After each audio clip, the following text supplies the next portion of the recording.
തിരുച്ചെന്തൂർ ശ്രീ സുബ്രഹ്മണ്യ സ്വാമി ക്ഷേത്രം. മുരുകന്റെ 6 പടൈവീടുകളിൽ രണ്ടാമത്തേതാണ് ഈ ക്ഷേത്രം. തിരുപ്രംകുണ്ട്രം, പഴനി, സ്വാമിമലൈ, തിരുത്തണി, പഴമുതിർച്ചോലൈ എന്നിവയാണ് മറ്റു ക്ഷേത്രങ്ങൾ. ഈ ക്ഷേത്രങ്ങളെല്ലാം മലമുകളിൽ സ്ഥിതി ചെയ്യുമ്പോൾ തിരുച്ചെന്തൂർ സുബ്രഹ്മണ്യ സ്വാമി ക്ഷേത്രം ബംഗാൾ ഉൾക്കടലിന്റെ തീരത്തായിട്ട് സ്ഥിതി ചെയ്യുന്നു. വളരെ മനോഹരവും പവിത്രവുമായിട്ടുള്ള ഈ ക്ഷേത്രം തമിഴ്നാട്ടിലെ തൂത്തുക്കുടി ജില്ലയിലാണുള്ളത്. തിരുമല ശ്രീ മുരുകൻ സ്വാമി ക്ഷേത്ര ദർശനത്തിന് ശേഷം വൈകുന്നേരം തന്നെ പുറപ്പെട്ടെങ്കിലും സന്ധ്യാസമയത്ത് പട്ടണഭാഗങ്ങളിലെ റോഡുകളിലെ ബ്ലോക്കുകളും ഗണേശ വിഗ്രഹ നിമഞ്ജനവും ഒക്കെയായി തിരുച്ചെന്തൂരിലെത്തിയപ്പോൾ ഏറെ വൈകിയിരുന്നു. പിറ്റേന്ന് വളരെ നേരത്തെ ക്ഷേത്ര ദർശനത്തിനായി പുറപ്പെട്ടു. പക്ഷെ അന്ന് ഷഷ്ഠി തിഥി ആയതിനാൽ ക്ഷേത്ര ദർശനത്തിന് അഭൂതപൂർവമായ തിരക്കായിരുന്നു. ഭഗവത് സന്നിധിയിൽ നിന്നുകൊണ്ട് കർമ്മസാക്ഷിയുടെ ഉദയം കൺകുളിർക്ക കണ്ട് ആസ്വദിച്ചു.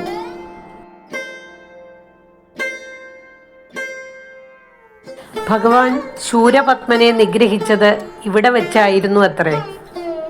വളരെ മനോഹരവും ശില്പവേലകൾ നിറഞ്ഞതുമായ 157 അടി ഉയരവും 9 നിലകളോട് കൂടിയതുമായ രാജഗോപുരമാണ് തിരുച്ചെന്തൂർ ശ്രീ സുബ്രഹ്മണ്യ സ്വാമി ക്ഷേത്രത്തിലേത്.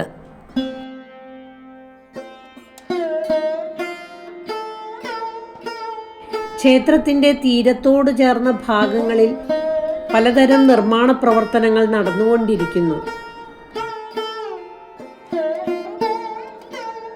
പ്രഭാത ഭക്ഷണത്തിന് ശേഷം കുമാരസ്വാമി സന്നിധിയിൽ നിന്ന് കുമാരി ദേവിയുടെ സന്നിധിയിലേക്കുള്ള യാത്ര, അതെ, കന്യാകുമാരിയിലേക്ക്.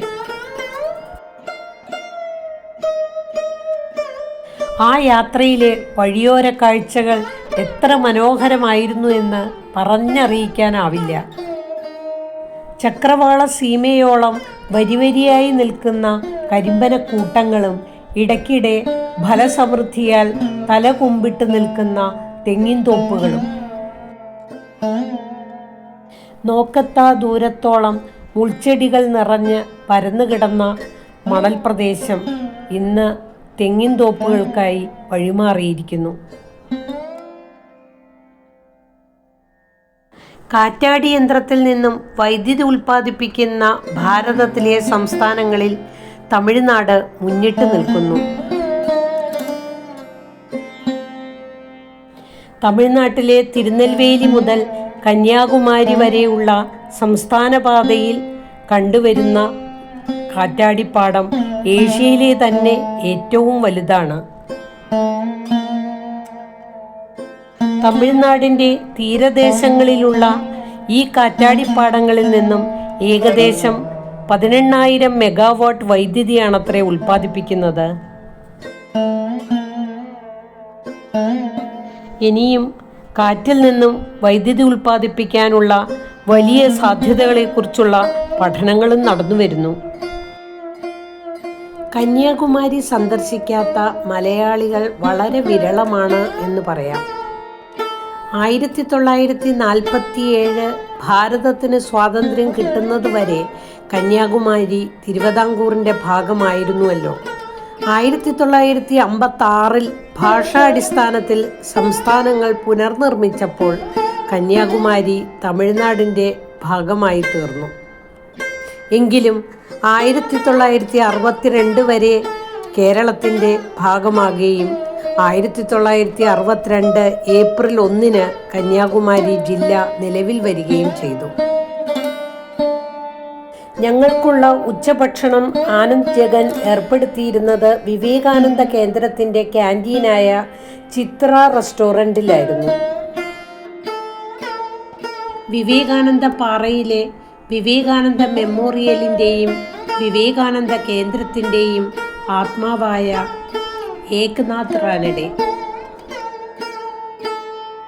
1972 ജനുവരി 7 ഏകനാഥ് റാനഡെ എന്ന ആ മഹത്തായ വ്യക്തിത്വത്തിൻ്റെ കീഴിൽ വിവേകാനന്ദ കേന്ദ്രം ആരംഭിക്കുന്നത്.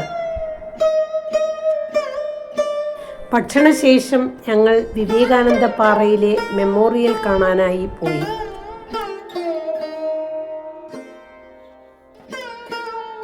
(1892) സ്വാമി വിവേകാനന്ദൻ ഇവിടെ ഈ പാറയിൽ ധ്യാനിച്ചിരുന്നു എന്ന് പറയപ്പെടുന്നു.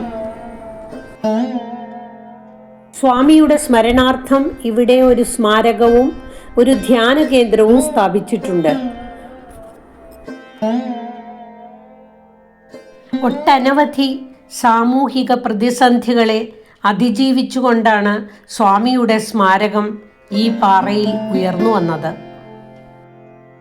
1970 സെപ്റ്റംബർ 2 അന്നത്തെ രാഷ്ട്രപതി വി ഗിരിയാണ് വിവേകാനന്ദ റോക്ക് മെമ്മോറിയൽ രാഷ്ട്രത്തിന് സമർപ്പിച്ചത്.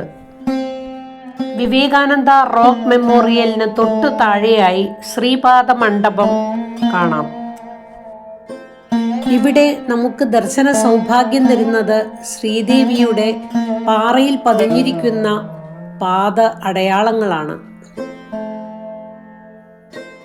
പൂംപുഹാർ ഫെറി സർവീസ് നടത്തുന്ന ബോട്ട് യാത്രയ്ക്ക് പെർ ഹെഡ് 100 രൂപയും റോക്കിലേക്കുള്ള എൻട്രി ഫീസ് 30 രൂപയുമാണ്.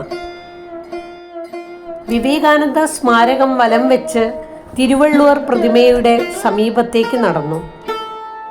വിവേകാനന്ദ റോക്കിൽ നിന്നും തിരുവള്ളുവർ പ്രതിമയിലേക്ക് മുമ്പൊക്കെ ബോട്ട് സർവീസ് ആയിരുന്നു. ഇപ്പോൾ ഗ്ലാസ് ബ്രിഡ്ജ് നിലവിൽ വന്നിട്ടുണ്ട്. 2024 ഡിസംബർ 30 ഉദ്ഘാടനം ചെയ്യപ്പെട്ട ഈ ഗ്ലാസ് ബ്രിഡ്ജ് കടലിന് മുകളിൽ കൂടി പണിതിട്ടുള്ള ഭാരതത്തിലെ തന്നെ ആദ്യത്തെ ഗ്ലാസ് ബ്രിഡ്ജാണ്. തമിഴ് സാഹിത്യത്തിലെ ഇതിഹാസമായി അറിയപ്പെടുന്ന തിരുക്കുറൾ രചിച്ച തിരുവള്ളുവരുടെ ഈ പ്രതിമ 38 അടി ഉയരമുള്ള പീഠസമാനമായ ഒരു കെട്ടിടത്തിന് മുകളിലാണ് നിലകൊള്ളുന്നത്. 2004 സുനാമിയെ അതിജീവിച്ച ഈ തിരുവള്ളുവർ പ്രതിമ ജനുവരി 1, 2000 പൊതുജനങ്ങൾക്കായി സമർപ്പിച്ചത്. അടുത്തിടെ തിരുവള്ളുവർ പ്രതിമയുടെ രജത ജൂബിലി ആഘോഷവേളയിൽ ഈ പ്രതിമയ്ക്ക് സ്റ്റാച്യു ഓഫ് വിസ്ഡം എന്ന പുനർനാമകരണവും നടത്തുകയുണ്ടായി. ഇടയ്ക്കിടെ ഓടിയെത്തുന്ന മഴയെ വകവയ്ക്കാതെ വിവേകാനന്ദ സ്മാരകവും തിരുവള്ളുവർ പ്രതിമയും ചുറ്റി നടന്ന് കണ്ടു.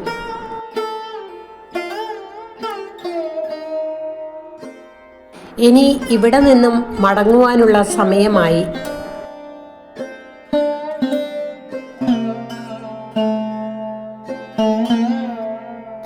അടുത്ത് തന്നെ വൻകരയുടെ ഭാഗത്തായി കുമാരീദേവിയുടെ സന്നിധി കാണാം. നാളെ പുലർച്ചെ ദേവീ ദർശനം നടത്താനാണ് തീരുമാനിച്ചിരിക്കുന്നത്. ഇന്ന് കന്യാകുമാരി ജില്ലയിലെ തന്നെ മറ്റ് പ്രധാനപ്പെട്ട 2-3 ക്ഷേത്ര ദർശന ഉദ്ദേശവും കൂടിയുണ്ട്.